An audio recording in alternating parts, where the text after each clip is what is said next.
इन generally मालूम रहता है क्या बताया है क्या नहीं बताया। ठीक है, चलिए वेंट ऑफ फैक्टर पे बात करते हैं थोड़ी सी और।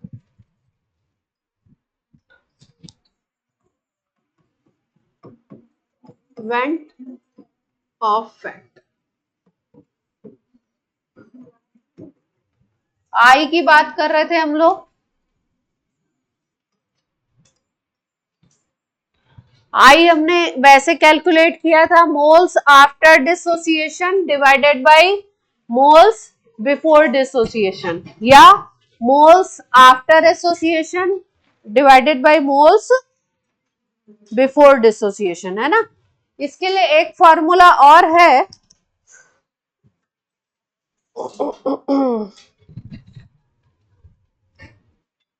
I is equal to normal molecular mass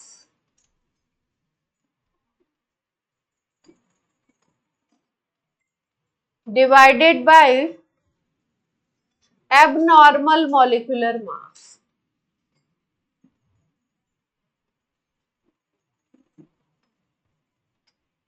Normal molecular mass divided by abnormal molecular mass. Normal को बोलते हैं कैलकुलेटेड और एबनॉर्मल बोला जाता है ऑब्जर्व्ड।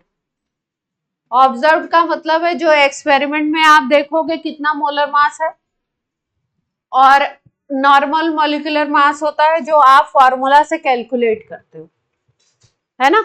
जैसे मान लो, और एक ये तो था ही, आफ्टर डिसोसिएशन मोल्स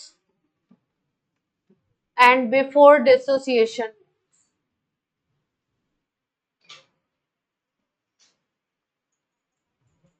ये फॉर्मूला तो था ही, ये ज्यादा यूज होगा, ये भी यूज हो सकता है।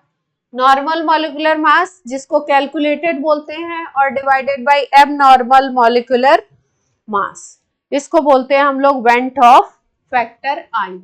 दो फॉर्मूला हम लोग यूज कर सकते हैं। एक और है आई का, observed colligative property, observed colligative property divided by calculated colligative property.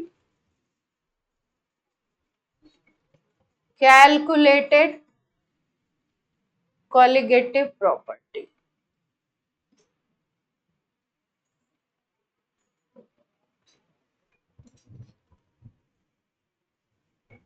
Observed का मतलब है जो एक्सपेरिमेंट से निकालेंगे हम, कैलकुलेटेड का मतलब है जो फॉर्मूला यूज करके आप निकालते, है ना। इन दोनों का अगर आप निकालते हो रेशियो तो उसको क्या कहते हो आप, आई, है ना। अब देखो ध्यान से बात को, थोड़ा सा इस चीज को समझो, ये क्या कहने का, इसका क्या मतलब है इस फॉर्मूले का। जैसे इसका मतलब समझते हैं क्या मतलब है। Observed CP divided by calculated CP, calculated colligative property, क्या मतलब है। जैसे मान लीजिए कि आप फॉर्मूला आप RLVP का पढ़ रहे हो, है ना। RLVP का एक्सपेरिमेंट,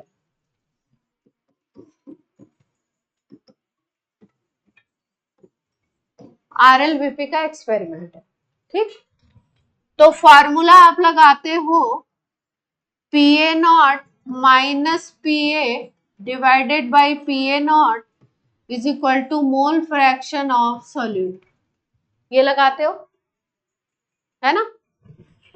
इससे जो आप निकालोगे ये वैल्यू, इस फॉर्मूला को लगा के इसको बोलोगे आप कैलकुलेटेड, जो फॉर्मूला यूज करके आपने निकाली है। ये आपने RLVP निकाला है, RLVP निकाला है कौन सा, कैलकुलेटेड, और क्वेश्चन में एक वैल्यू दी होगी एक्सपेरिमेंट से निकाली गई होगी जिसको आप बोलोगे ऑब्जर्व्ड, कोलिगेटिव प्रॉपर्टी या observed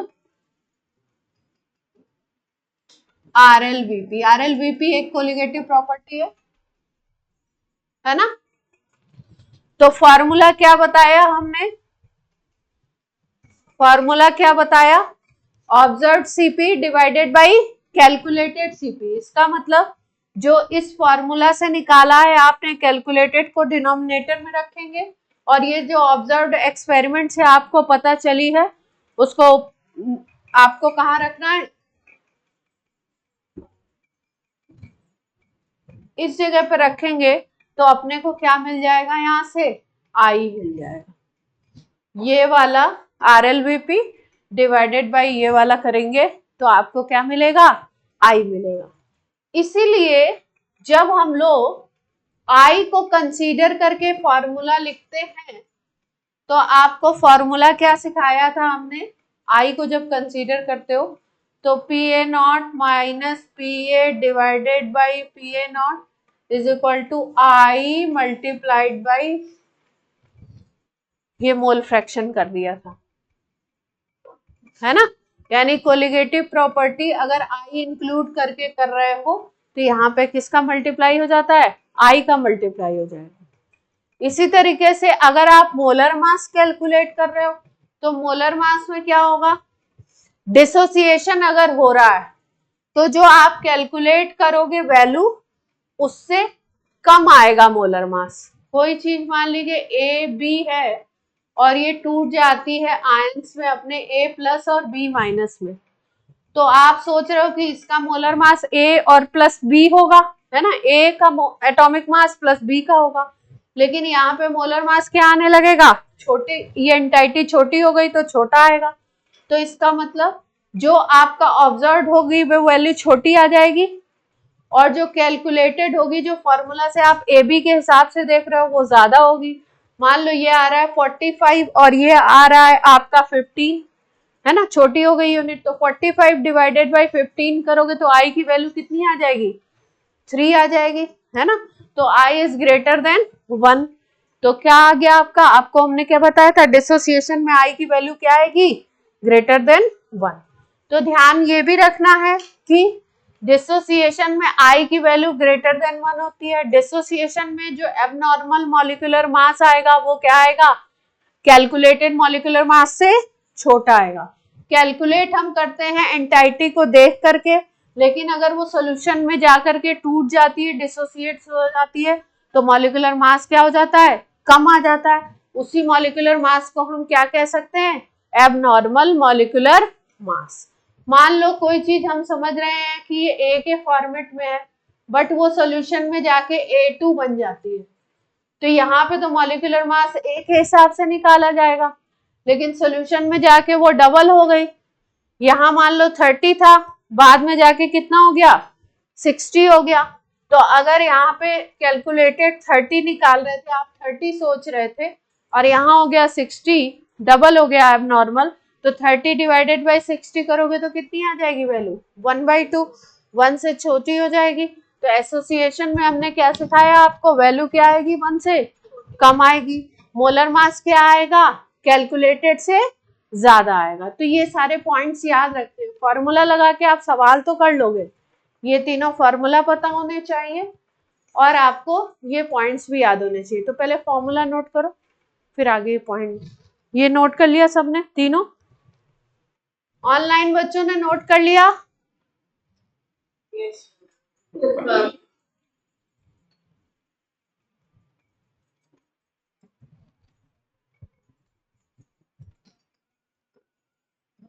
abnormal molar mass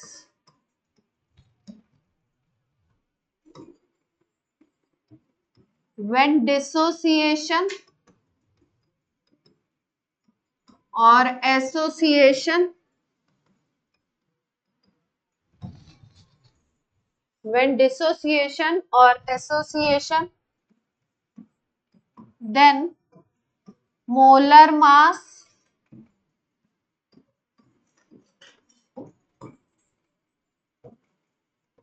dissociation में लेस देन कैलकुलेटेड,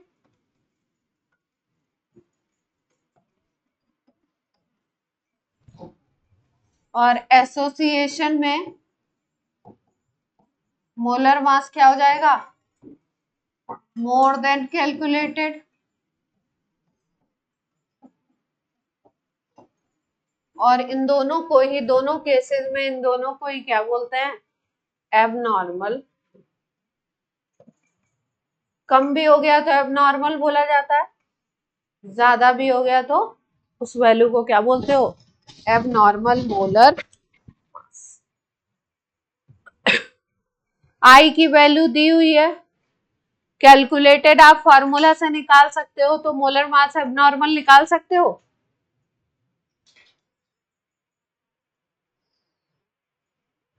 निकाल लेंगे पक्का।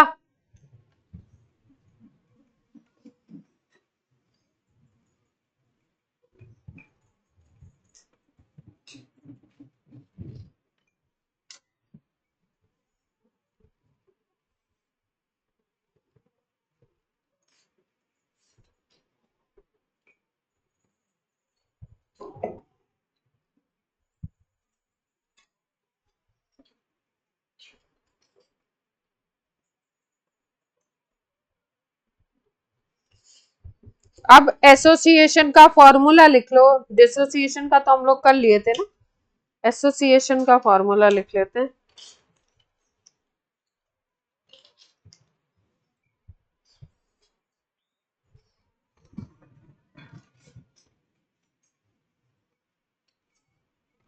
एसोसिएशन में फॉर्मूला है alpha is equal to,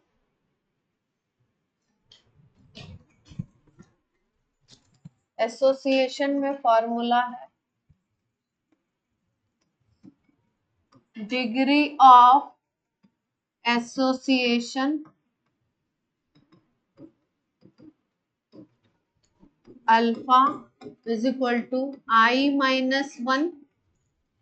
I-1 divided by 1/n-1।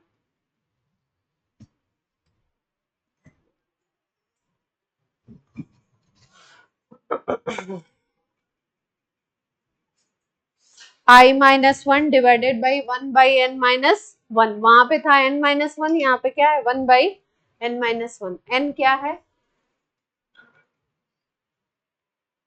क्या बनाता है उसके हिसाब से, जैसे डाइमर बनाएगा 2 मॉलिक्यूल एसोसिएट होंगे तो n हो जाएगा 2। अगर ट्राइमर बनाएगा 3 मॉलिक्यूल एसोसिएट होंगे तो n क्या हो जाएगा 3। टेट्रामर बनाएगा 4 मॉलिक्यूल एसोसिएट होंगे तो क्या हो जाएगा n 4। 5 अगर एसोसिएट हो रहे हैं 5। अगर बहुत सारे एसोसिएट हो रहे हैं पॉली, तो वैल्यू क्या हो जाएगी, पॉली के लिए n ही ले लेंगे।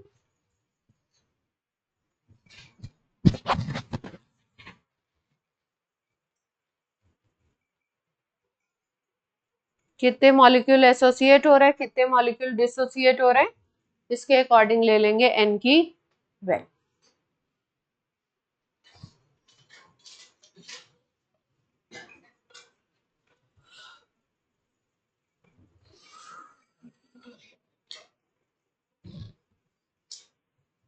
ठीक है,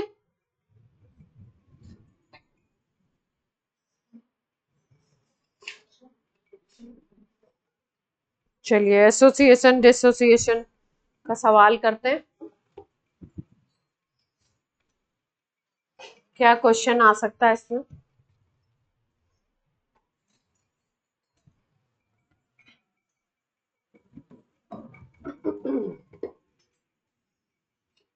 freezing point depression, freezing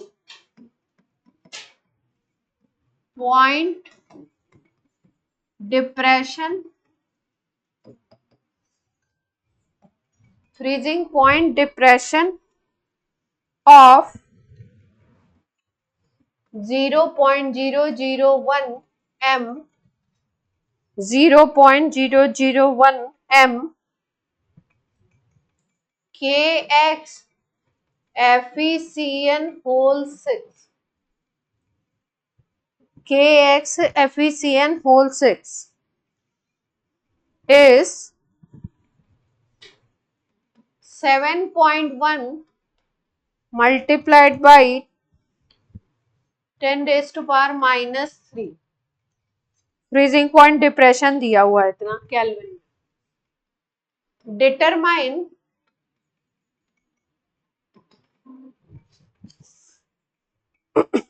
value of x, determine value of x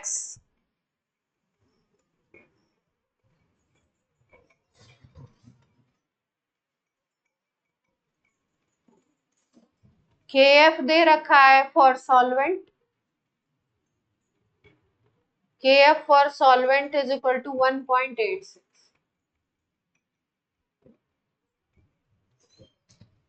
मैं करके बताती हूँ, देखिए।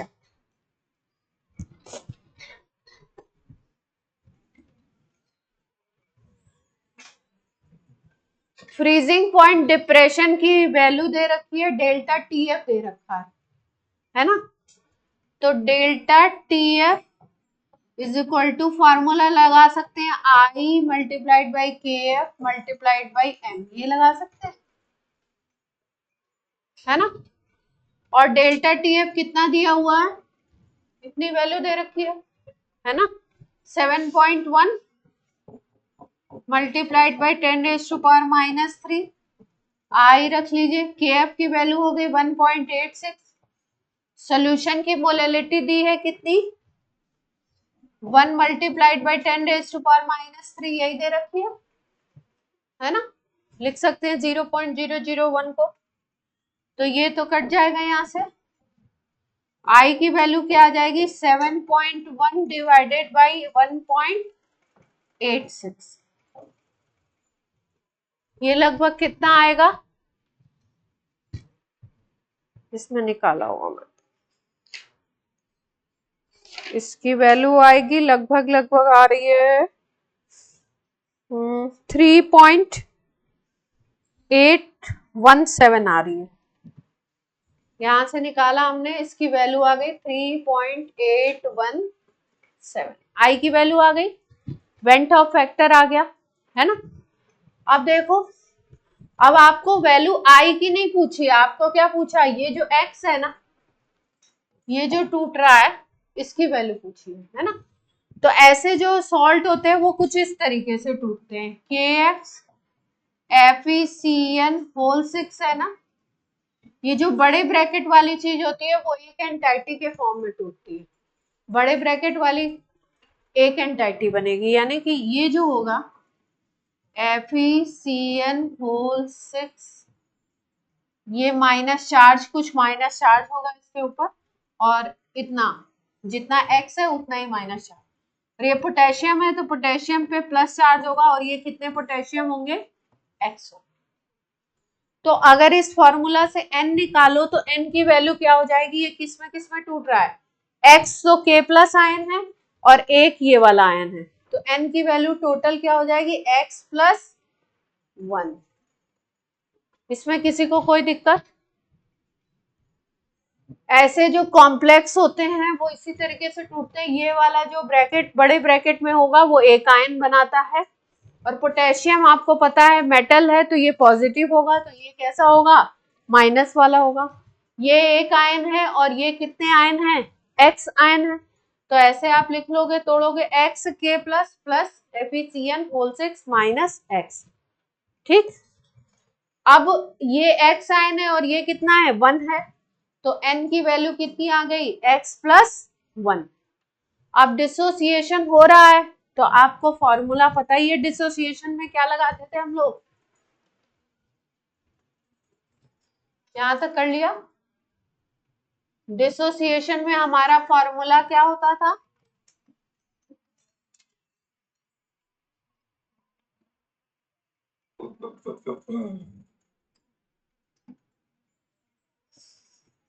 डिसोसिएशन में अगर बात करो तो I इज इक्वल टू क्या लेते थे हम लोग, n लेते थे, तो I कितना आया है अपना 3.817, और n की वैल्यू क्या ले ली थी हमने x+1 ली थी तो बस x की वैल्यू आ जाएगी।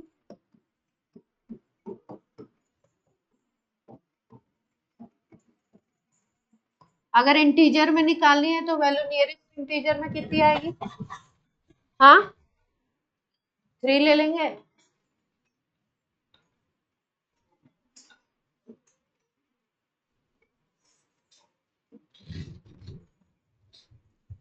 क्लियर है बात?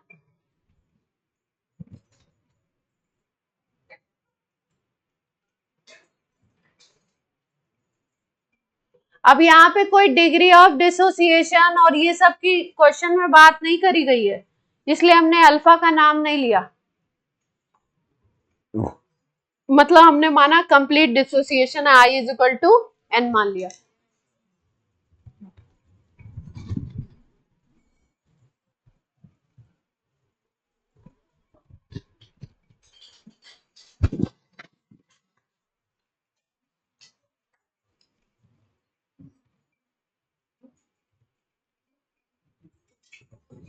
इसका मतलब इसका फॉर्मूला क्या बना सकते हो? x की जगह 3 आया है ना, तो ये फॉर्मूला क्या हो जाएगा इसका? अगर फॉर्मूला पूछ लेते तो क्या हो जाता? K3FeCN होल 6 ये आ जाता। x की जगह 3 लिख देते ना अगर फॉर्मूला पूछ लेते।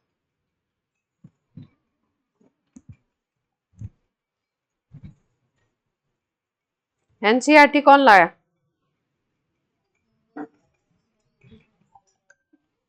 क्या?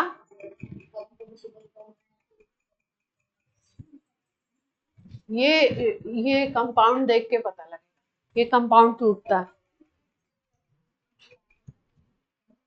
कंपाउंड देख के पता लगेगा कि वेंट ऑफ फैक्टर इसमें लगाना है। जैसे ऑर्गेनिक कंपाउंड आ गए उस तरीके के, ग्लूकोज, फ्रुक्टोज, यूरिया, सुक्रोज, तो वो नहीं टूटते हैं। बाकी ये जितने ये कंपाउंड है ये आयनिक कंपाउंड है, ये टूटेंगे। हाँ आयनिक डिसोसिएट होगा। हाँ आगे वाली स्लाइड।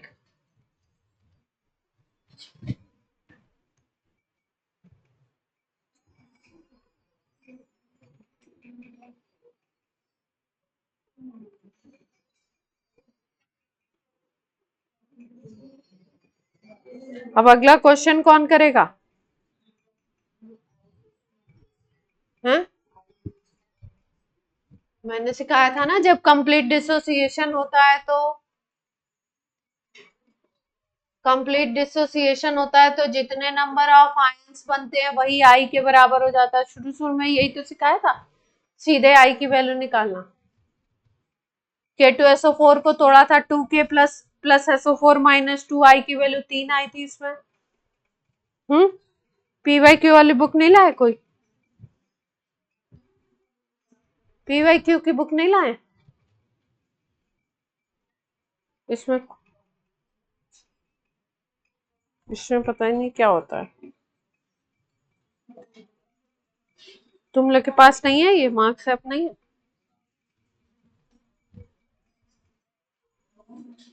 ये हैंग कर जाता है मार्क्स।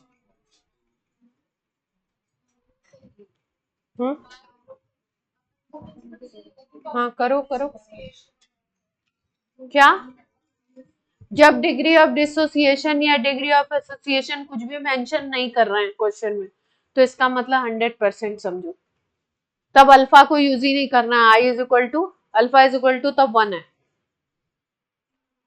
है ना। हम लोग ये फॉर्मूला लगाते हैं ना, alpha is equal to I minus 1 N minus 1, ये लगाते हैं। जब कंप्लीट डिसोसिएशन है तो अल्फा 1 होता है, तो i minus 1 N minus 1, i minus 1 is equal to n minus 1, तो i is equal to n हो जाएगा ना। जब कंप्लीट है तो अल्फा क्या है? 1 है। परसेंटेज में बोलोगे तो कंप्लीट है तो अल्फा क्या है? 100%।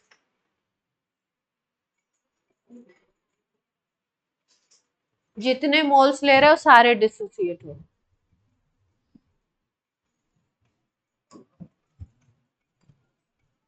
चलो भैया हुआ कर रही है मार्क्स।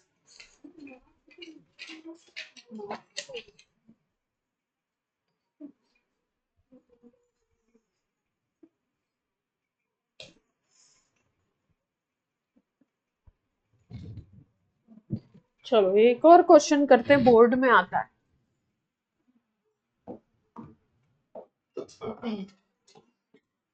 बोर्ड का क्वेश्चन है, देखो पहले उसमें जे में भी आता था।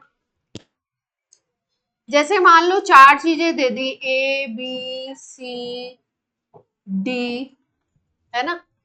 मान लो दे दिया ग्लूकोज का सोल्यूशन है, और आपका दे दिया K2SO4 का सोल्यूशन है, NaCl का सोल्यूशन है, और आपका Na3PO4 का सोल्यूशन है। इस तरीके से है। इसकी मोलैलिटी कितनी दे रखी है,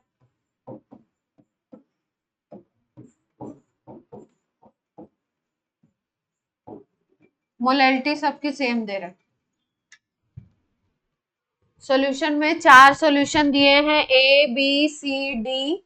ए glucose, B K2SO4, C NaCl और डी है आपका Na3PO4।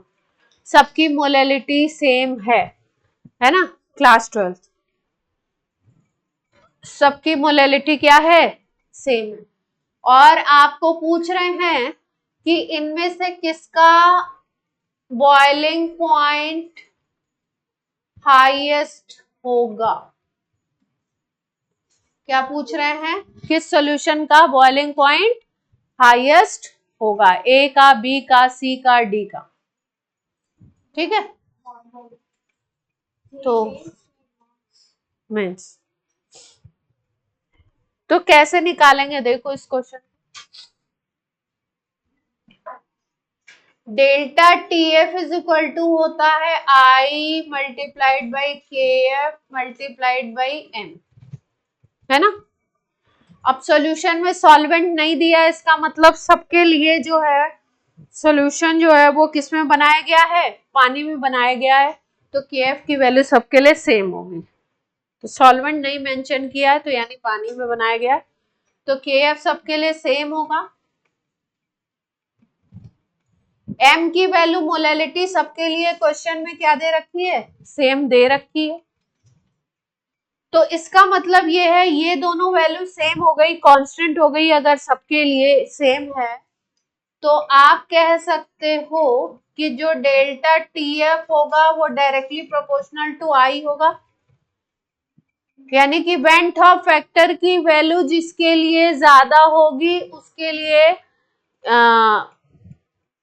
डेल्टा TF क्यों लिख रहे हैं, बॉइलिंग पॉइंट की बात कर रहे हैं ना। तो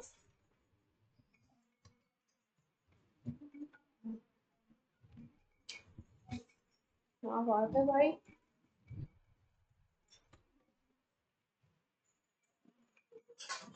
ये TF लिख लिया है तो क्वेश्चन चेंज कर लो, यहाँ फ्रीजिंग पॉइंट कर लो।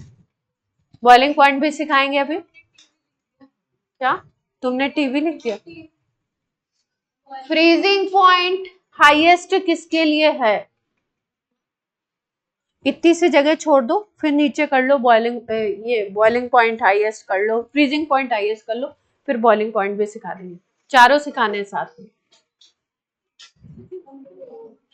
फ्रीजिंग पॉइंट हाईएस्ट किसके लिए, तो इसका मतलब आपको समझ में आ रहा है, डेल्टा TF की वैल्यू जिसके लिए I की वैल्यू ज्यादा होगी उसके लिए डेल्टा TF की वैल्यू ज्यादा होगी। अब I की वैल्यू देख लेते हैं। ग्लूकोज तो है क्या, नॉन वोलेटाइल। ग्लूकोज क्या है, नॉन वोलेटाइल है। नॉन वोलेटाइल के लिए I की वैल्यू जो होती है वो 1 होती है, हमेशा क्या लेंगे, 1 लेंगे। K2SO4 जो है वो टूटेगा कैसे, 2K प्लस और SO4 -2 में, तो 2 आयन ये हो गए, एक ये हो गया, तो N की वैल्यू यहाँ पे क्या आ गई, 3, और I की वैल्यू भी क्या आ जाएगी, 3। तो यहाँ पे इस केस में I की वैल्यू 3 आ गई। NaCl की अगर बात करो तो टूटेगा Na प्लस और Cl माइनस में, दो आयंस बनाएगा, Na प्लस और Cl माइनस, दो आयन बना रहा है तो N इज इक्वल टू 2, तो I इज इक्वल टू भी क्या हो जाएगा इस केस में 2। ये जो नीचे वाला है Na3PO4 ये टूटेगा 3Na प्लस PO4 माइनस 3, तो 3 आयन ये हो गए, एक ये हो गया, तो N इज इक्वल टू कितना आ गया यहाँ पे 4, 3 प्लस 1 4, तो I यानी कि अगर देखो तो डेल्टा टी आई की वैल्यू सबसे ज्यादा किसके लिए आ रही है, हाईएस्ट नीचे वाले के लिए आ रही है, और लोएस्ट आई की वैल्यू किसके लिए है, ग्लूकोज के लिए, आई इज इक्वल टू 1, है ना। अब delta T F is equal to is directly proportional to i है, और ये क्या था, डिप्रेशन इन फ्रीजिंग पॉइंट था, यही तो था। और डिप्रेशन हम लोग कैसे निकालते थे, डिप्रेशन हम लोग कैसे निकालते थे, TF नॉट माइनस TF से ही तो निकालते थे। ये फ्रीजिंग पॉइंट होता था किसका, सॉल्वेंट का, और ये फ्रीजिंग पॉइंट किसका होता था, सॉल्यूशन का। तो पूछा किसके बारे में है, सॉल्यूशन के बारे में पूछा है, डेल्टा TF नहीं पूछा आपसे। डेल्टा TF पूछते तो जिसका आई ज्यादा है उसी का डेल्टा TF क्या हो जाता, ज्यादा हो जाता, सीधे बता देते। यहाँ पे आपसे पूछा क्या है, सोल्यूशन का पूछा है, तो delta TF is equal to TF naught minus TF आएगा, तो ऐसे हम कह सकते हैं इसको।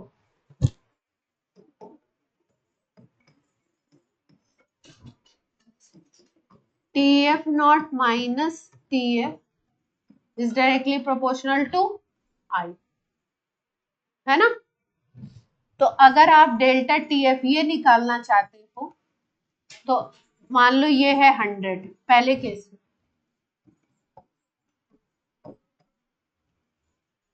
ये माइनस में है ना, अगर ये वैल्यू प्लस में होती तो ये और ये डायरेक्टली प्रोपोर्शनल, ये वाली वैल्यू सॉल्यूशन की क्या हो रही है, माइनस हो रही है, इसका मतलब आई जो होगा फ्रीजिंग पॉइंट के क्या हो जाएगा, इनवर्सली प्रोपोर्शनल, क्योंकि यहाँ पे क्या है माइनस में। तो जिसके सॉल्यूशन के लिए आई की वैल्यू सबसे बड़ी उसका फ्रीजिंग पॉइंट सबसे कम, तो फ्रीजिंग पॉइंट में कैसे चलता है, अपोजिट चलता है, याद भी रखेंगे और इस तरीके से प्रूव भी कर सकते हैं अपन। तो आई जिसके लिए क्या होगा, लोएस्ट होगा, उसके लिए TF क्या होगा, हाईएस्ट। तो आई लोएस्ट किसके लिए है, ग्लूकोज के लिए, तो TF हाईएस्ट किसका हो जाएगा, ग्लूकोज वाले का, पहले वाले। बात समझ आ रही है नहीं आ रही है, पहली स्लाइड इसमें क्या रह गया, बात समझ आ रही है। ऐसे प्रूफ करने भी आना चाहिए आपको, और याद तो रखना ही है कि जिसका आई ज्यादा उसका फ्रीजिंग पॉइंट उस सोल्यूशन का कम, जिसका आई ज्यादा उसका डिप्रेशन इन फ्रीजिंग पॉइंट ज्यादा, आई और डेल्टा TF डायरेक्टली प्रोपोर्शनल है। तो अगर आपको अरेंज करने को बोले ABCD के फॉर्मेट में तो वो भी कर सकते हैं, है ना, अरेंज करना हो तो कर सकते हैं, बोलो अगर अरेंज करना है आपको लो टू हाई फ्रीजिंग पॉइंट, तो बताइए किसका सबसे कम, किसका सबसे कम, जिसके लिए आई की वैल्यू सबसे ज्यादा, तो सबसे कम किसका होगा फ्रीजिंग पॉइंट, Na3PO4 का, फिर उसके बाद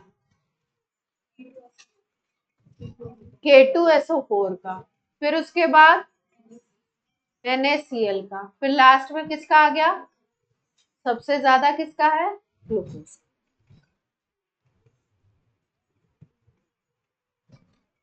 पॉइंट क्लियर है।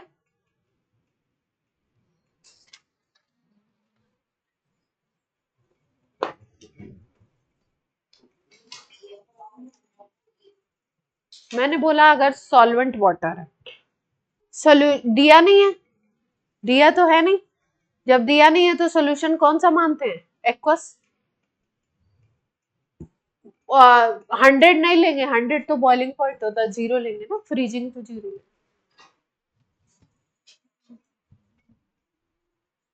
फ्रीजिंग तो 0 ही लोगे ना,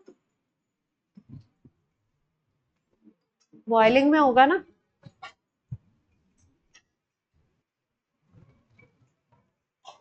minus T F is directly proportional to i, तो टी एफ क्या हो जाएगा, इनवर्सली प्रोपोर्शनल टू आई। ठीक है, अब बॉइलिंग पॉइंट वाले पे आ जाओ, जो पिछला छूट गया आपका। अगर सेम क्वेश्चन में बॉइलिंग पॉइंट का ऑर्डर लिखना है, सेम क्वेश्चन में क्या लिखना है, बॉइलिंग पॉइंट का ऑर्डर, तो कैसे लिखेंगे देखिए। बॉइलिंग पॉइंट अगर बताना है सेम क्वेश्चन,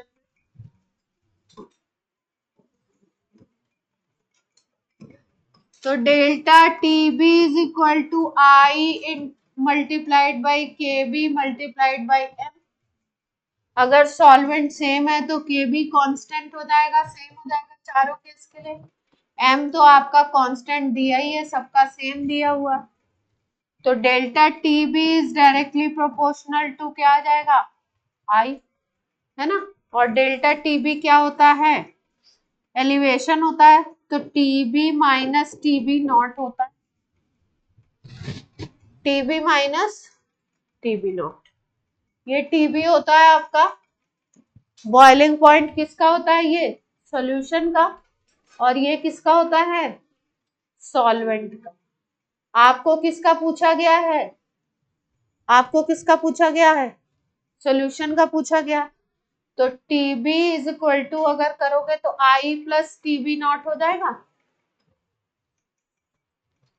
अगर इधर ले आते हैं इसको, है ना। अब टीबी नॉट तो सॉल्वेंट का है, तो ये तो कांस्टेंट ही रहेगा, ये वैल्यू से तो फर्क पड़ नहीं रहा है, इससे पड़ रहा है, ये तो कांस्टेंट है, सब में ही वाटर है, 100 डिग्री सेंटीग्रेड, या बोल सकते हो कितना, 100 को क्या लिख सकते हो केल्विन में, 373 केल्विन, ये तो कांस्टेंट हो जाएगा सबके लिए, तो T B is directly proportional to क्या आ गया, आई। यानी बॉइलिंग पॉइंट वाले में जिसका वेंट ऑफ फैक्टर बड़ा होगा उसका बॉइलिंग पॉइंट हाई होगा, है ना। तो high value of I, high will be boiling point, directly proportional हो गया ना, तो जिसकी आई की वैल्यू ज्यादा है उसका आंसर इस हिसाब से हो जाएगा। ग्लूकोज का सबसे कम, फिर कौन सा था, NaCl, फिर K2SO4, फिर Na3PO4।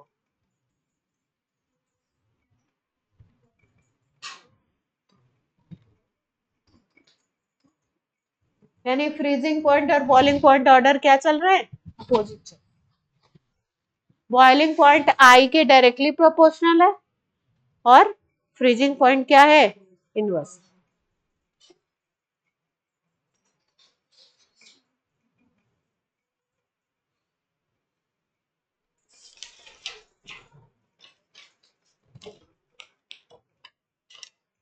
ठीक है, खुश हैं, बोर्ड का भी सवाल है, जेई का भी है।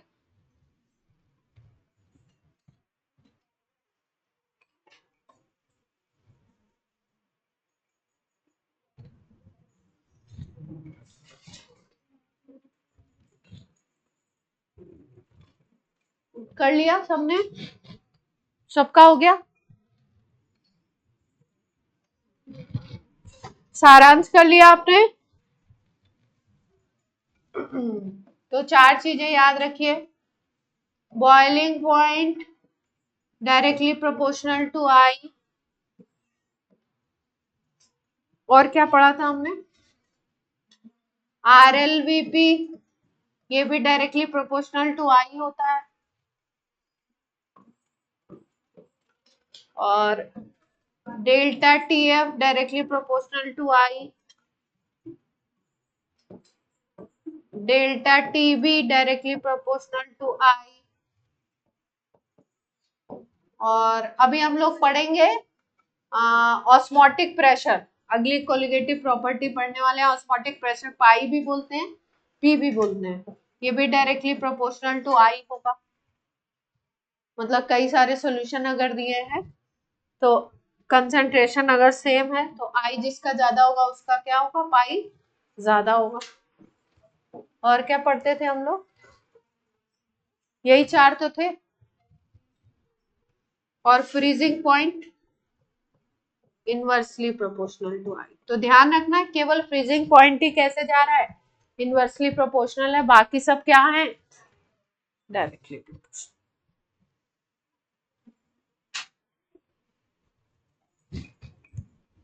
बाकी सब क्या है,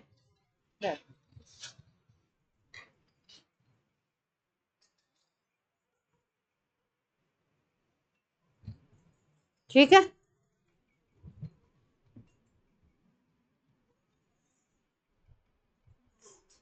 अब एक दो सवाल करते हैं फिर उसके बाद उसको स्टार्ट कर देंगे आज। ऑस्मोटिक प्रेशर चौथी वाली लास्ट जो कोलिगेटिव प्रॉपर्टी है वो करवा।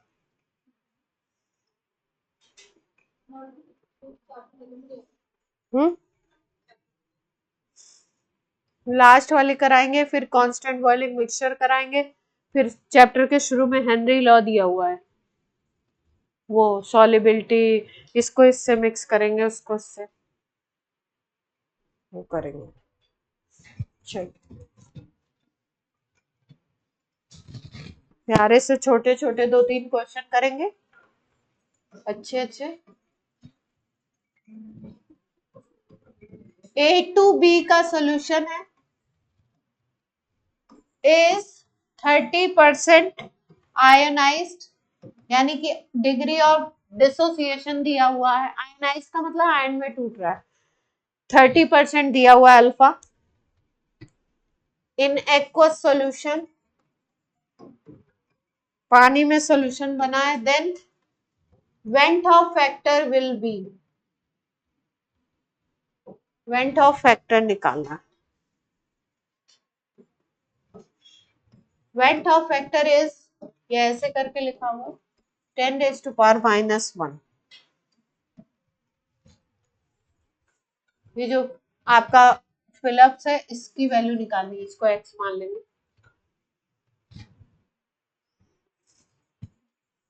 चलिए कोशिश करिए। ए टू बी को तोड़ना कैसे होता है, देखिए ध्यान से। ए टू बी जो टूटेगा वो 2A और एक बी में टूटेगा। आपको चार्ज नहीं पता चल रहा है तो भी आप इसको तोड़ सकते हैं आसानी से। ये 2A बनेंगे और एक बी बनेगा। अगर चार्ज लगाना है तो देखिए बी एक है ना तो इस पे +1 कर दीजिए, और ए दो है तो इस पे -2 कर दीजिए। ऐसे लिख सकते हैं आप, है ना। वैसे चार्ज से इस क्वेश्चन में कोई मतलब नहीं, पर लगाने आना चाहिए। अब ये 2 हो गए और ये कितना हो गया, 1 हो गया, तो n कितना आ जाएगा। अब आप आई निकाल लीजिए। अल्फा आपका दिया हुआ है 30%, इसका मतलब अल्फा की वैल्यू कितनी हो गई, 0.3। 30% का मतलब होता है 30 डिवाइडेड बाई 100% दिया हुआ है ना। अब लगा के फॉर्मूला बता दो जल्दी से मेरे को। डिसोसिएशन पता है आपको, फॉर्मूला डिसोसिएशन का सब लोग करके बताएंगे।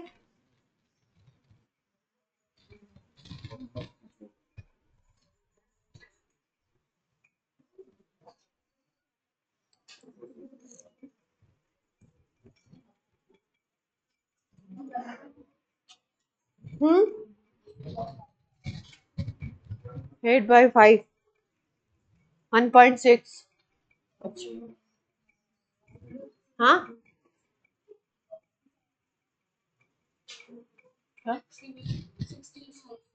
16 आ रही है, चलो निकाले। ऑनलाइन बच्चे कर रहे हैं, 16 आ रही है। क्या नाम है इनका, आपका नाम मैं भूल जाती हूँ, फिर से बताइए। अक्षिता आ गया आपको, तो क्या कर रही बैठ के। ध्यान तो नहीं है आपका। Alpha is equal to I minus 1 N minus 1। Alpha आपको बता दिया 0.3, आई की वैल्यू कैलकुलेट करनी है, एन की वैल्यू आपको क्या सिखाई मैंने, 3 आयंस बन रहे, तो ये वैल्यू क्या आ जाएगी, आई माइनस 1 डिवाइडेड बाई 2, है ना। तो i minus 1 is equal to आ जाएगा आपका 0.3 मल्टीप्लाइड बाई 2 दैट इज 0.6। ये है आपका आई माइनस 1, तो आई की वैल्यू क्या आ जाएगी 1.6। तो ये जो आपका इसकी वैल्यू निकालनी है, तो वेंट ऑफ फैक्टर तो पूरा ये है ना, x multiplied by 10 raise to power minus 1 is equal to 1.6, तो x इज इक्वल टू 6। जो फिलिप्स था उसकी वैल्यू निकाली। ठीक है, कर लेंगे, इजी था। चलो ये तो 25 का था।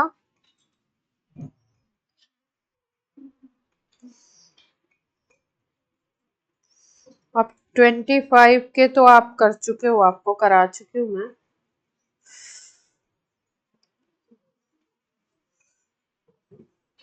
चलो एक और कर लो।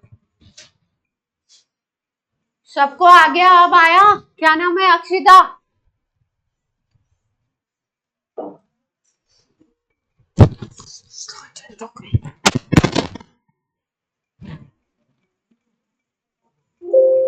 थोड़ा सा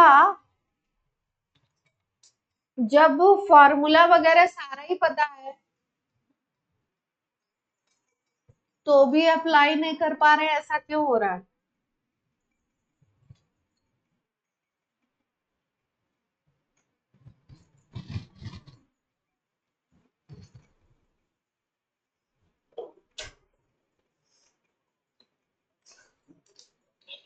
चलो क्वेश्चन लिखो तब तक।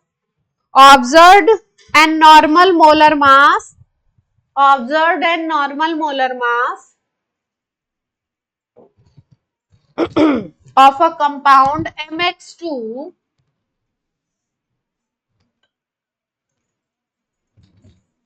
observed and normal molar mass of a compound MX2 are 65.6 and 164 respectively। अच्छा देखो, ऑब्जर्व्ड का मतलब है जो एक्सपेरिमेंट से मिल रहा है, और नॉर्मल का मतलब है जो आप कैलकुलेट करते हो वैसे फॉर्मूला से। तो ऑब्जर्व्ड छोटा दिखाई दे रहा है ना, इसका मतलब क्या हो रहा है, डिसोसिएशन हो रहा है। आपको निकालना है the percentage of degree of ionization of MX2 is, nearest integer तक आंसर लेना।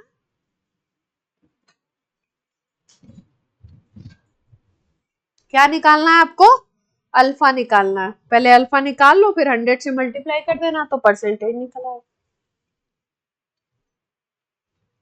तो आपको आई निकालना तो सिखाया ही है, आई निकालिए पहले, फिर अल्फा निकालिए।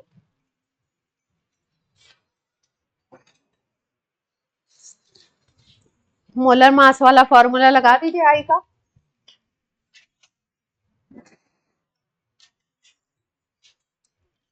आई का मोलर मास वाला फॉर्मूला क्या है, नॉर्मल बाई एबनॉर्मल है, तो कर दीजिए। ऑब्जर्व जो होता है वो एबनॉर्मल होता है, एक्सपेरिमेंट में जो पता है।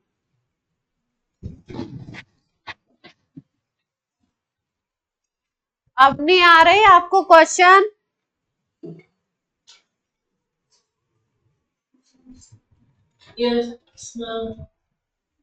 वेंट ऑफ फैक्टर बड़ा क्या बोलते हैं उसको,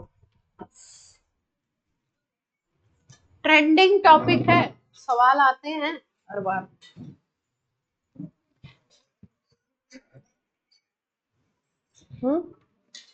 बना रहा है डिग्री ऑफ,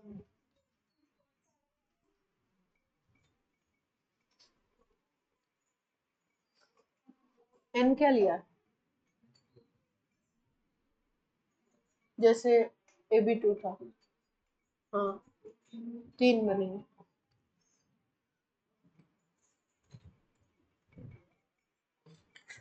तो 3 - 1 हो जाएगा।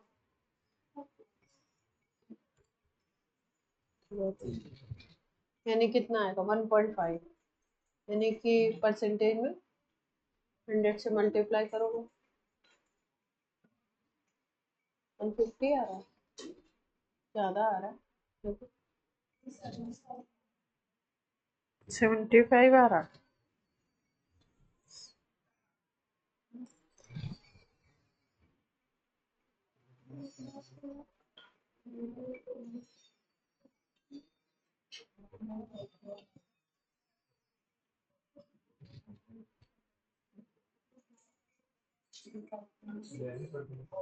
हम्म 11 आ रहा है, सबका अलग अलग आ रहा है। 75, 11, 15, बड़ा अलग अलग आ रहा है सबका।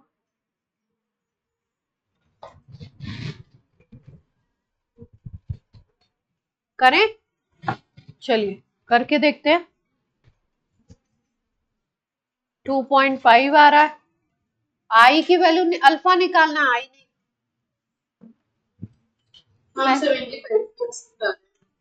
अच्छा पहले आई निकालें, आई का फॉर्मूला क्या लगाएं, नॉर्मल बाई एबनॉर्मल।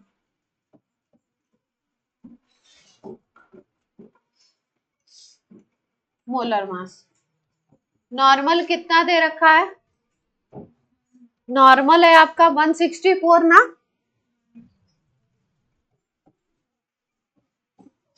और एबनॉर्मल कितना हो गया 65.6, है ना, यही तो हुआ।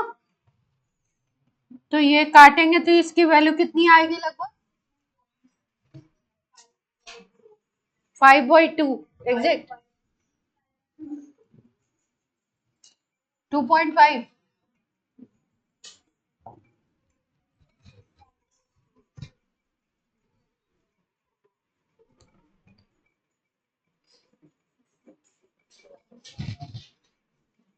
2.5 तो नहीं आएगी, 2.5 आ रही है एग्जैक्ट, एग्जैक्ट आ रही है। I इज इक्वल टू 2.5 आ गया, ठीक है। अब mx2 को तोड़ लो, mx2 को तोड़ोगे तो m प्लस और 2x माइनस में टूटेगा, तो ये एक आयन हो गया, ये 2 हो गए, तो n इज इक्वल टू क्या आ गया 3। अब लगा दो I - 1 n - 1 is equal to alpha, तो I 2.5 - 1 और n कितना है 3 - 1, तो ये आ गया आपका 1.5/2, तो ये आ जाएगा 0.75। अल्फा आ गया कितना 0.75, तो अगर परसेंटेज अल्फा बोलोगे तो कितना आ जाएगा 70, 100 से मल्टीप्लाई कर दोगे तो ये वैल्यू कितनी आ जाएगी, ठीक है।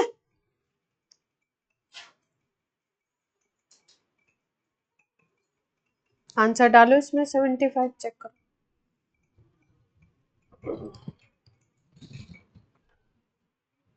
कर लेंगे। बोरिंग लग रहा है क्या, चलो नया टॉपिक शुरू कर देते हैं, बोरिंग लग रहा है।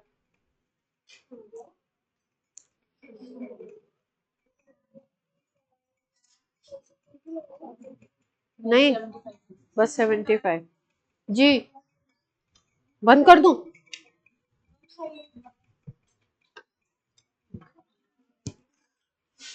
तो देखिए अगर आपको सारे फॉर्मूला और कंसेप्ट पता है तो इस चैप्टर का सवाल गलत होने के चांसेस बहुत कम है। अब आप बिल्कुल ही एकदम ही बेवकूफी करोगे तो ही सवाल इसका गलत होगा, है ना। अगर बिल्कुल ही आप सोच के गए हो कि हम गलत करके ही आएंगे तो हम भी बगल में खड़े होके आपको बताते रहेंगे तो भी आप क्या करोगे। हाँ, जो कैलकुलेटेड, जो फॉर्मूला से निकलता है। जैसे मान लो m का अगर एटॉमिक मास और x का देते तो हम नॉर्मल ऐसे भी कैलकुलेट कर सकते।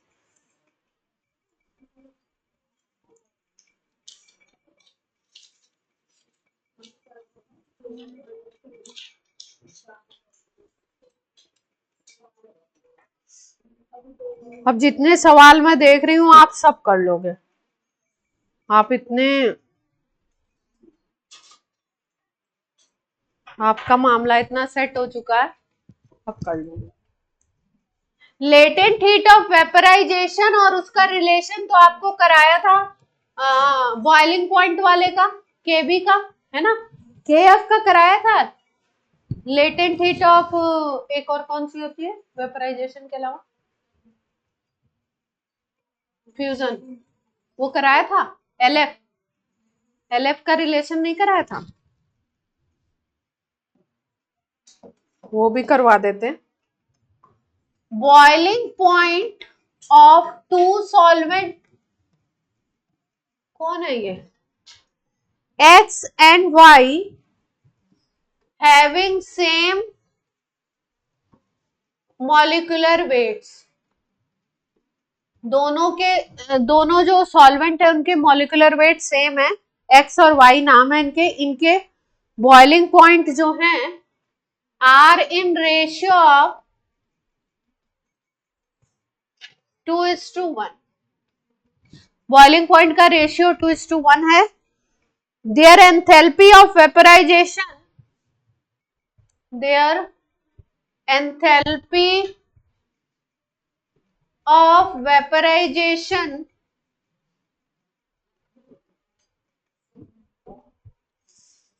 are in ratio of 1:2, then elevation,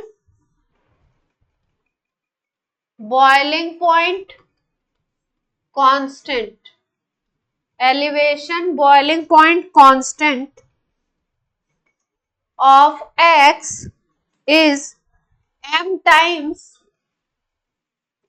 of boiling point elevation constant of y, m की वैल्यू निकालनी,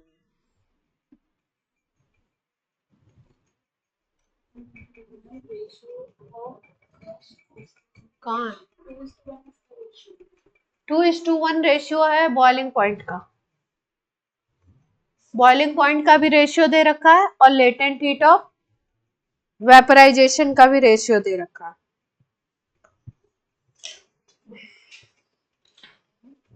अब आपको क्या निकालना है, केबी का रेशियो निकालना है, फिर उससे एम की वैल्यू निकल आएगी।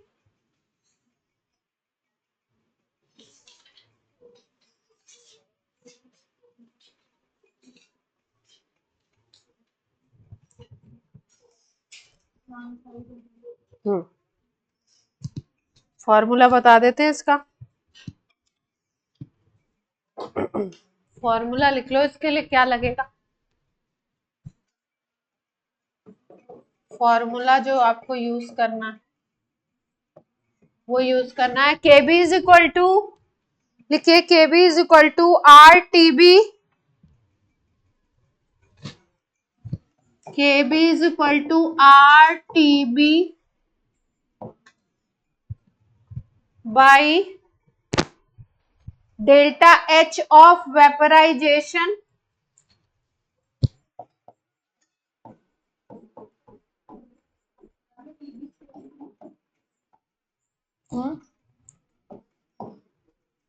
और यहां पे आता है डेल्टा एच वेपराइजेशन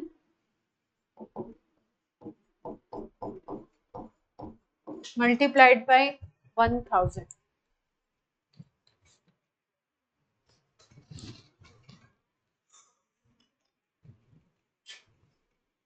आपको एलवी का रिलेशन सिखाया था ना, ये क्या है, एंथैल्पी ऑफ वेपराइजेशन का रिलेशन।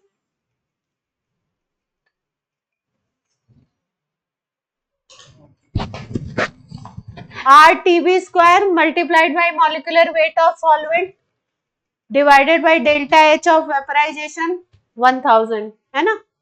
तो आप ऐसा करो, एक बार x के लिए k भी निकालो और एक बार y के लिए k भी निकालो। r कांस्टेंट है, मॉलिक्यूलर वेट भी कांस्टेंट हो जाएगा, दोनों के लिए सेम ले सकते हो mm। Delta H of vaporization का रेशियो दे रखा है दोनों के लिए, x और y के लिए, और बॉइलिंग पॉइंट का भी दे रखा है, TB का भी दे रखा। तो दोनों के लिए KB x और KB y मान के निकाल लीजिए।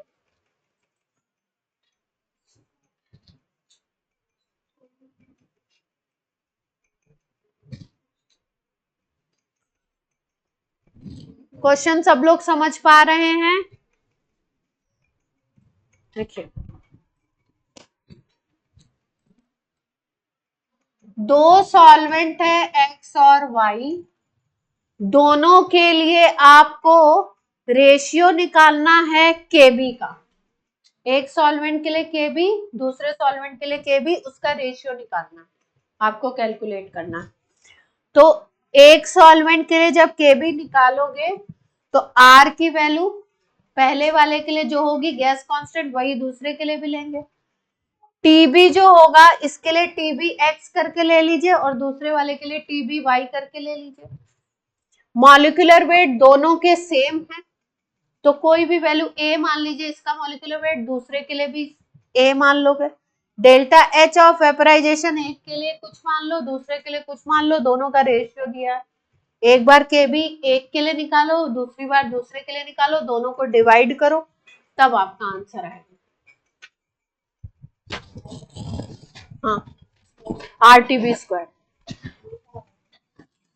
M की वैल्यू 8 आ रही। और लोगों को कर लेने दीजिए कोशिश, मुझे नहीं पता, मैं देखती हूँ।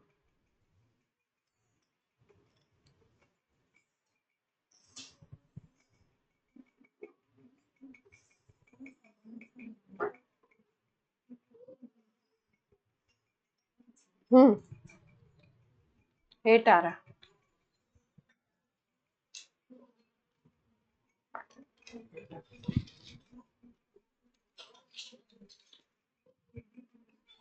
आ गया?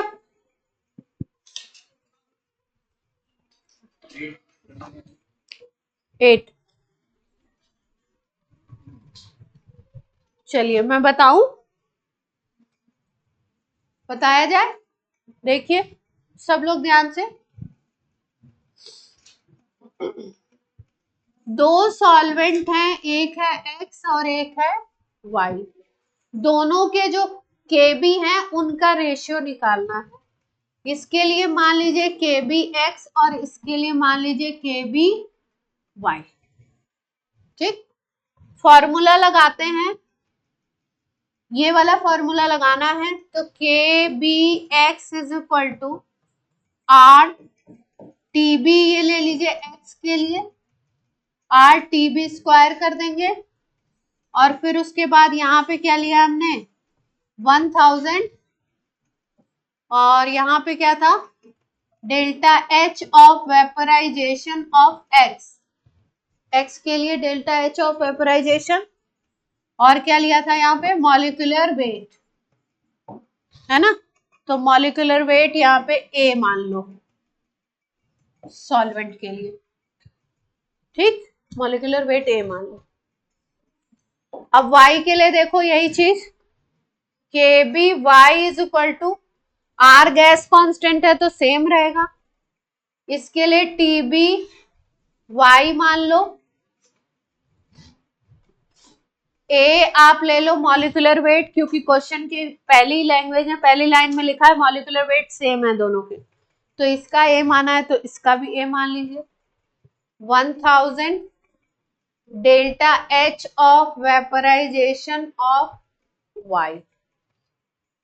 अब अगर दोनों को आप डिवाइड करते हो, इन दोनों को डिवाइड कर दो, KB x बाई KB y कर दो, तो दोनों को अगर डिवाइड करोगे तो लेफ्ट हैंड साइड से लेफ्ट हैंड साइड और राइट हैंड साइड से राइट हैंड साइड डिवाइड होगी, तो आर आर कट जाएगा, ए भी कट जाएगा, 1000 भी कट जाएगा, तो आपकी वैल्यू क्या बचेगी, टीबी एक्स का स्क्वायर बाई टीबी वाई का स्क्वायर, और यहाँ पे आ जाएगा delta H vaporization of a X, और यहाँ पे आ जाएगा delta H vaporization of Y, ये आ जाएगा।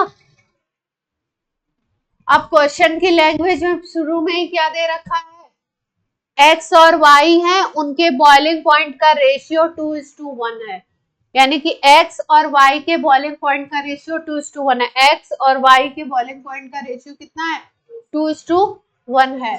तो यहाँ पे अगर रखो 2:1 तो स्क्वायर भी है ना। और फिर उसके बाद क्या दे रखा है, delta their enthalpy of vaporization are in 1:2, यानी कि x और y की एंथैल्पी ऑफ वेपराइजेशन क्या है, 1:2 है।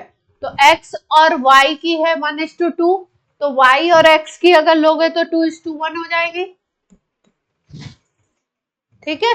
तो वैल्यू ये बन जाएगी 4, और ये क्या बन जाएगी, तो क्या आ जाएगा, kb x बाई kb y is equal to 8। अब यहां से अगर देखो तो आ जाएगा kb of x is equal to 8 times of kb of y। Question की लैंग्वेज में लिखा हुआ है कि x का बॉइलिंग पॉइंट जो है elevation constant is m times of boiling point elevation of y, m की वैल्यू निकालनी है। तो x का बॉइलिंग पॉइंट कितने टाइम्स है, 8 टाइम्स है, m टाइम्स लिखा है, m की वैल्यू क्या हो जाएगी, 8। ठीक है, क्लियर है बात, बोलिए बच्चों, अब आया। कभी भी कोई भी क्वेश्चन आपके सामने आएगा तो क्वेश्चन को देख के घबराना नहीं है, हाय तौबा नहीं करनी है, पहले सोचना है इसमें क्या फॉर्मूला लग सकता है, क्या इस चैप्टर में हमने फॉर्मूला पढ़े हैं। जैसे आपको जैसे एंथैल्पी ऑफ वेपराइजेशन दिखा, आपको क्लिक करना चाहिए कि हमें इस तरीके का ये फॉर्मूला लगाना है। ये फॉर्मूला याद है तो अच्छी बात है, नहीं याद है तो क्वेश्चन को टच नहीं करना है, माइनस नहीं करवाना है ना, नहीं तो क्या होगा, कहानी उल्टी भी हो जाती है कई बार ना, पता चला जितना मिला नहीं उतना हम क्या करके आ गए, माइनस मार्किंग भी करवा देते हैं ना बच्चे। तो स्मार्ट बनने की जरूरत है, ओवर स्मार्ट बनने की जरूरत कतई नहीं है। नहीं तो आता है तो क्वेश्चन को टच करिए, पेपर अगर पूरा ही नहीं आता है खूब तुक्के मारिए, पेपर अगर आ रहा है 30% तो 30% करके आइए, है ना, क्योंकि क्या हो जाएगा आपका, टाइम नहीं लगेगा कबाड़ा होने में। इसका डिप्रेशन फ्रीजिंग पॉइंट का भी फॉर्मूला लिखवा देना, डिप्रेशन फ्रीजिंग पॉइंट वाला फॉर्मूला लिख लो, ये एलएफ वाला ये रह गया था शायद, एक फॉर्मूला ये रह गया था, इसको लिख लो।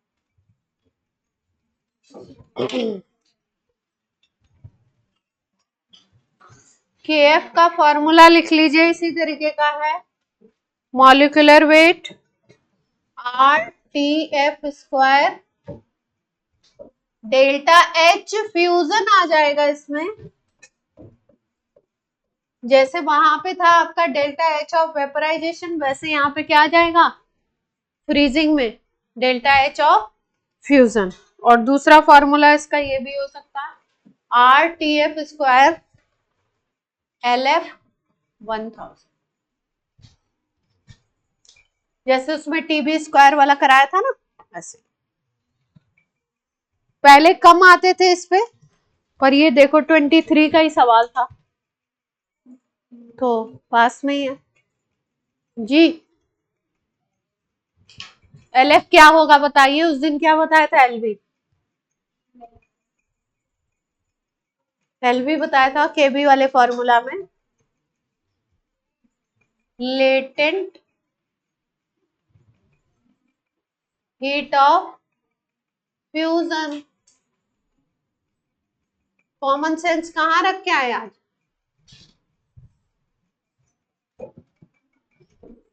ये क्या है आपका? Enthalpy of fusion. Enthalpy of fusion क्या होती है गार्गी? क्या होती है enthalpy of fusion?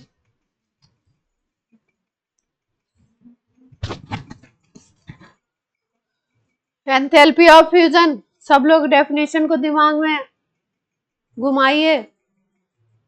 Enthalpy of fusion जल्दी से बताइए। ऑस्मोटिक प्रेशर शुरू करें।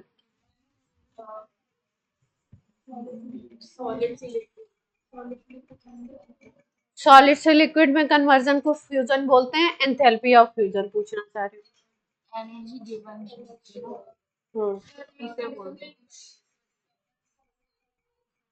हूँ।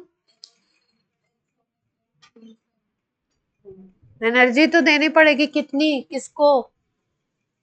सॉलिड को देनी पड़ेगी लिक्विड। बहन, जितनी एंथैल्पी सिखाई थी आप लोगों को थर्मोकेमिस्ट्री में, सबसे पहला वर्ड मैंने सिखाया था, you should mention amount, 1 mole substance. किसी भी एंथैल्पी को बताना है तो क्या मेंशन करना होता है? कितने का बता रहे हो, उसके लिए आपको क्या बताते हो आप? 1 मोल। 1 mole solid get converted into liquid form at its कौन सा टेम्परेचर होगा? बॉइलिंग होगा या फ्रीजिंग होगा या क्या होगा? कौन सा टेम्परेचर होगा? मेल्टिंग पॉइंट होगा ना। मेल्टिंग पॉइंट पे अगर कोई 1 मोल सॉलिड सब्सटेंस कन्वर्ट होता है लिक्विड में, तो जितनी आपको एनर्जी देनी पड़ती है उसको क्या बोलते हो? एंथैल्पी ऑफ फ्यूजन, है ना। किसी भी एंथैल्पी को डिनोट करोगे तो आप बताओगे कि कितने मोल सब्सटेंस है। जैसे एंथैल्पी ऑफ कंबशन बोल रहे हैं, है ना, तो आप बोलोगे कि एक सिलेंडर में मान लीजिए गैस है, कुछ अमाउंट ऑफ गैस है, तो आपको उसके लिए कितना कंबशन होने पे कितनी एनर्जी निकल रही है, उसको अगर आपको डिनोट करना है एंथैल्पी ऑफ कंबशन, तो आप बोलते हो कि 1 मोल फ्यूल को कंप्लीटली ऑक्सीजन की प्रेजेंस में बर्न कराने पे जितनी एनर्जी बाहर निकलती है उसको आप क्या कहते हो? Enthalpy of combustion. तो यू शुड मेंशन अमाउंट, है ना। और अमाउंट के लिए सबसे अच्छा, सस्ता, सुंदर, टिकाऊ, केमिस्ट्री में ज्यादा इधर उधर करते नहीं है, सब चीज का क्या ले लेते हैं? 1 मोल। ठीक है, तो ध्यान रखेंगे। कुछ बताते वक्त थोड़ा सा अपने ज्ञान चक्षु खुले रखें,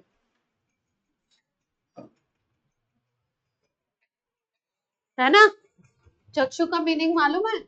हाँ। चलो ऑस्मोटिक प्रेशर को इंट्रोड्यूस कर देते हैं। चलिए, लास्ट कोलिगेटिव प्रॉपर्टी आपकी, क्वेश्चन हम लोगों ने कर लिए। ऑस्मोटिक प्रेशर करने वाले हैं, ये लास्ट कोलिगेटिव प्रॉपर्टी है।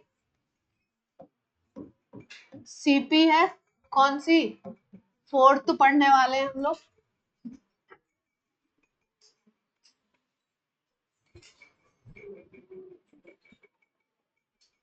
ऑस्मोटिक प्रेशर है 4th कोलिगेटिव प्रॉपर्टी। तो इस ऑस्मोटिक प्रेशर को पढ़ने से पहले हम लोग पढ़ेंगे क्या क्या होता है डिफ्यूजन, क्या होता है ऑस्मोसिस। क्या पढ़ने वाले हैं? डिफ्यूजन, और क्या पढ़ने वाले हैं? ऑस्मोसिस। ऑस्मोसिस पढ़ेंगे तभी तो पढ़ेंगे ऑस्मोटिक प्रेशर। तो कोई जानता है तो अपने अच्छे अच्छे मुख से बताएं, क्या होता है डिफ्यूजन? Gases का movement from along circulation. along the concentration gradient. अच्छा वर्ड यूज किया आपने. कंसंट्रेशन ग्रेडियंट का मतलब होता है हाई कंसंट्रेशन से लो, है ना. किसी का भी सॉलिड तो इन जनरली मूव नहीं करता है, लिक्विड और गैस में ही बात करते हैं हम लोग. किसी का हाई कंसंट्रेशन है किसी लिक्विड का कहीं पे, वो मूव कर रहा है कहाँ पे, हायर टू लोअर. ज्यादातर डिफ्यूजन की बातें हम लोग करते हैं गैसेस में, कि कोई गैस के मॉलिक्यूल्स अगर अपनी हाई कॉन्सेंट्रेशन से लो की तरफ मूव करते हैं तो उसको हम लोग क्या कहते हैं, डिफ्यूजन, है ना. डिफ्यूजन का बचपन से हम लोग को एग्जाम्पल क्या सिखाया जाता है कि एक रूम में अगर कोई, है ना, अगरबत्ती हो गई या क्या बताया जाता है, वो आप परफ्यूम की कोई बोतल खुली छोड़ दीजिए तो क्या होगा. पहले तो क्या होगा, जैसे मान लीजिए यहाँ पे हमने कॉर्नर में परफ्यूम की बोतल खुली छोड़ी, तो यहाँ पे परफ्यूम है और अगर उस कॉर्नर की बात करो तो वहां पे नहीं है, तो यहाँ पे कॉन्सेंट्रेशन हाई है परफ्यूम की और उधर क्या है, कॉन्सेंट्रेशन 0 है. थोड़ी देर बाद आप क्या देखोगे कि पूरे रूम में उसकी स्मेल आने लगेगी, पूरे रूम में, इसका मतलब उसके पार्टिकल्स पहुंच गए. तो जहां पे वो हाई था, हाई से लो की तरफ मूव कर रहा है. कैसे मूव कर रहा है, अपने आप. डिफ्यूजन जो होता है वो अपने आप होता है. डिफ्यूजन के लिए कोई एक्सटर्नल फोर्स की जरूरत नहीं है. डिफ्यूजन कैसे होगा, अपने आप होगा. स्पॉन्टेनियस प्रोसेस बोलते हैं इसीलिए, है ना. तो डिफ्यूजन आपका गैसेस में भी होता है, लिक्विड में भी होता है. सॉलिड तो कहाँ ही डिफ्यूज होंगे बेचारे, पर फिर भी हल्के हल्के डिफ्यूज होते रहते हैं, है ना. अगर बोले बिल्कुल ही 0 नहीं, थोड़ा बहुत होता है. तो लिखते हैं, डिफ्यूजन की डेफिनेशन लिख लो. स्पॉन्टेनियस मूवमेंट, स्पॉन्टेनियस का मतलब अपने आप, spontaneous movement of particles from there high concentration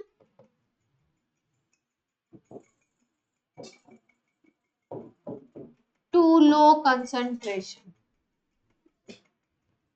is called diffusion, है ना. कभी कभी आपके घर में किचन कहीं पे भी प्लेस हो, कभी कभी आप ऐसा होता है कि आप, हाँ, खुशबू आ जाती है ना, बिल्कुल कुछ अच्छा खाना बन रहा हो तो आप क्या करोगे, हाँ, नेफ्थलीन भी होता है, उसकी भी स्मेल आती. अब चलो बात करते हैं अपने काम की. डिफ्यूजन तो एम ही बता दिया. ऑस्मोसिस की बात करते हैं. ऑस्मोसिस क्या है, ऑस्मोसिस वाटर का मूवमेंट along the concentration. अच्छा, ऑस्मोसिस देखो, थोड़ा सा छोटा सा पढ़ लो, ज्यादा नहीं है, कोई बायो नहीं पढ़नी है अपने को. यहाँ पे मेम्ब्रेन थोड़ा सा पढ़ लेते हैं. कितने तरीके की मेम्ब्रेन, दो सॉल्यूशन को सेपरेट करने के लिए कितने तरीके की मेम्ब्रेन हम लोग यूज कर सकते हैं. एक को बोलते हैं इम्परमिएबल. इम्परमिएबल का मतलब होता है ना तो सॉल्वेंट मूव करेगा उसके अलोंग, ना तो सॉल्यूट. इधर एक सॉल्यूशन रखा हुआ है, इधर एक सॉल्यूशन रखा हुआ, अगर कोई इम्परमिएबल मेम्ब्रेन बीच में लगा दोगे तो ना तो सॉल्यूट के पार्टिकल इधर से इधर जाएंगे, ना ही सॉल्वेंट के पार्टिकल इधर से उधर हो सकते हैं. तो ऐसी मेम्ब्रेन को क्या कहते हैं, इम्परमिएबल मेम्ब्रेन. यानी कि ये सॉल्यूट का मूवमेंट भी नहीं करने देगी और सॉल्वेंट का भी नहीं करने देगी. ठीक. दूसरी होती है परमिएबल. परमिएबल का मतलब होता है, परमिएबल मेम्ब्रेन का मतलब होता है सॉल्यूट भी मूव कर सकता है उसके इधर उधर और सॉल्वेंट का भी मूवमेंट हो सकता है. तो सॉल्यूट को भी मूव करने देगी और सॉल्वेंट को भी मूव करने देगी. इस तरफ हम क्या दिखा रहे हैं, मूवमेंट दिखा रहे हैं. उसके अलावा सॉल्यूट का भी होगा, सॉल्वेंट का भी होगा, तो परमिएबल, इम्परमिएबल हो गया सॉल्यूट का भी और सॉल्वेंट. तीसरी जो टाइप है जिसका हमको काम है ऑस्मोसिस में, उसको हम लोग बोलते हैं SPM. SPM. SPM is semi permeable. Semi permeable membrane. Semi का मतलब होता है allow only movement of solvent, केवल सॉल्वेंट का. और इन जनरली हम लोग क्या लेते हैं, पानी ही लेते हैं. सस्ता सुंदर टिकाऊ अपना सॉल्वेंट क्या है, ऑरेंज. मैं क्लास बाहर कर दूंगी से जा रहे. सेमी परमिएबल मेम्ब्रेन किसको अलाउ करेगी, केवल सॉल्वेंट पार्टिकल को करेगी, सॉल्यूट के मूवमेंट को नहीं करेगी. बात क्लियर है, बोलिए जल्दी से. ऑस्मोसिस में अपना काम किसका है, सेमी का है. परमिएबल इम्परमिएबल इनसे मतलब नहीं है.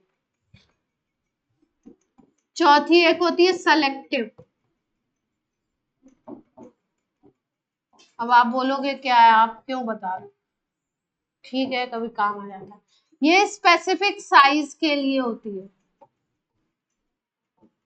कि मान लो एक साइज होगा वो सॉल्वेंट का हो या सॉल्यूट का हो, कि इससे छोटे साइज का होगा तो मूव कर जाएगा. सॉल्यूट सॉल्वेंट दोनों हो सकता है. Specific size, selective permeable is specific size. वो सॉल्यूट सॉल्वेंट किसी का भी हो सकता है.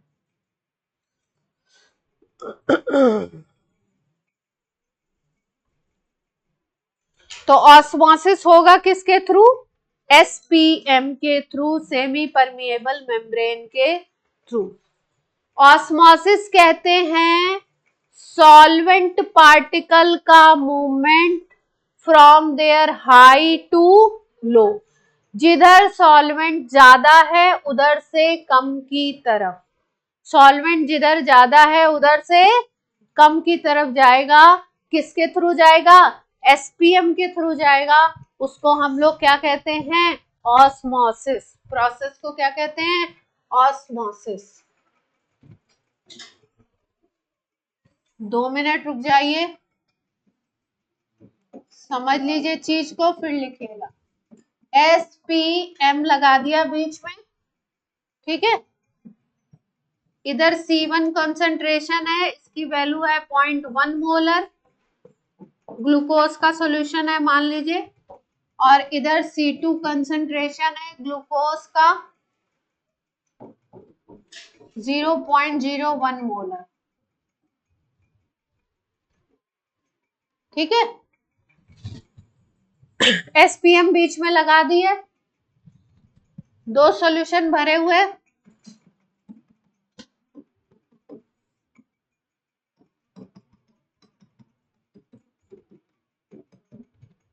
मैंने क्या बताया, वाटर मूव करेगा किधर से किधर. कॉमन लैंग्वेज में क्या याद रखना है, वाटर मूव करेगा जिधर पानी ज्यादा है उधर से, जिधर H2O ज्यादा है उधर से, जिधर H2O कम है ना. अब H2O ज्यादा और कम कैसे है, देखिए ध्यान से.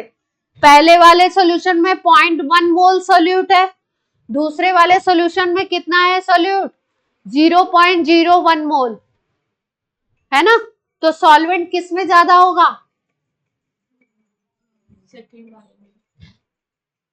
सॉल्वेंट किस में ज्यादा होगा, सोचो. जो C1 है उसमें 0.1 मोल सॉल्यूट है 1 लीटर सॉल्यूशन में, और जो C2 वाला है उसमें 0.01 मोल सॉल्यूट है 1 लीटर सॉल्यूशन में. तो बोलो सॉल्वेंट किस में ज्यादा होगा, सेकेंड वाले में सॉल्वेंट ज्यादा होगा, क्योंकि इसमें सॉल्यूट का अमाउंट क्या है, कम है. यानी कि जिस सॉल्यूशन की कॉन्सेंट्रेशन कम है उसमें सॉल्वेंट क्या होगा, ज्यादा होगा. सॉल्यूट कम है और सॉल्वेंट क्या होगा, ज्यादा. तो SPM के थ्रू किस तरफ मूव करेगा सॉल्वेंट, जहां पे सॉल्वेंट ज्यादा है उधर से सॉल्वेंट किस तरफ मूव करेगा, कम की तरफ. तो इधर सॉल्वेंट ज्यादा है तो इधर से इधर मूव करने लगेगा. वाटर मॉलिक्यूल किधर से किधर मूव करेगा,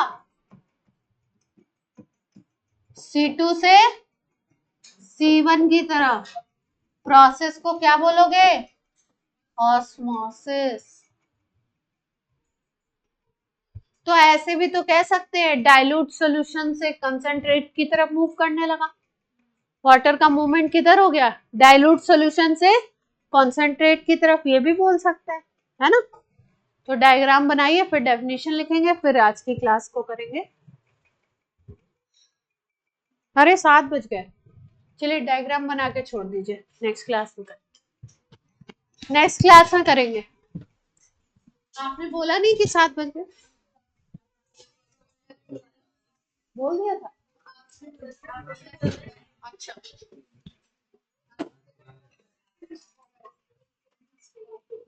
चलिए आज के यहीं पे बंद करते हैं, फिर अगली क्लास